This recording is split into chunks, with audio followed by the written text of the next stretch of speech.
I'm gonna break down exactly how I can get all of these fancy text animations in Premiere Pro in literally seconds. So without wasting any more time, let's jump in Premiere Pro and let me show you. So I'm just gonna open up my plugin and go through and pick one of these text animations that are already pre-made for me. So I'm just gonna select this one.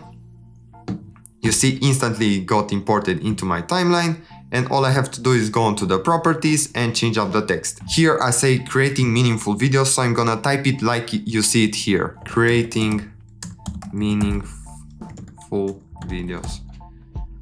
And you see it's already done. Creating meaningful videos. And all I have to do is tweak it a bit by moving the position down. And you see my animation is already done. Creating meaningful videos. And if I want to tweak how this whole thing looks, I can just go on to change fonts. And for example, go on to light, maybe change the accent color here. And that's how you would use these presets. Let's choose another one. Let's say this clean apple one here. Background. You see, I say background. So let's say use this background. Background. And it's already done.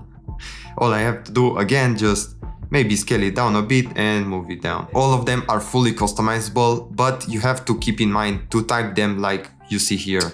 For example, if I type it here, this one again, you see you have to keep the same format for this preset to work. And if you want one-liners, just go back to TextFlow, which has all the text animations one-liners. And as you can see, in this new update, we have over 500 assets you can choose from. We've added a bunch of new backgrounds, which are 6 by 9 or 9 by 16, as you already know, and sound effects. We've added, for example, some meme sound effects that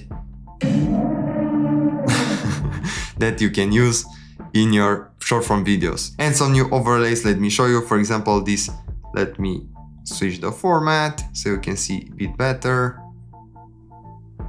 As you can see, this hand drawn that you can use to highlight stuff here, and I just import this one with a simple double click. And what, for example, I want to highlight videos, and I just go here, scale it down and move the position. As you can see, I added this line under videos. And want, that's one of the use cases. And we also have like some highlights you can use, for example, to highlight marker your text here. If you already have these full animations, just check your email and you'll get the update link for you to download, and you'll get a bunch of fonts. Let me actually show you. You'll get a link to this Dropbox where you'll get to install my fonts that I use. Now just go through and quickly install this. Is literally a simple double click, and don't worry, because you'll also get my full video of me going through everything again, because we added so much stuff that I had to refilm it, so everybody can utilize this plugin to its maximum potential. Now, if you don't actually have purchased the plugin, you'll have a full link down below to get it, and I will be super hyped for you to send me some videos that you've created with this plugin. And don't forget, if you don't already have this, just go on to the description and get it right now. Enjoy, and I will see you on the next video. Peace.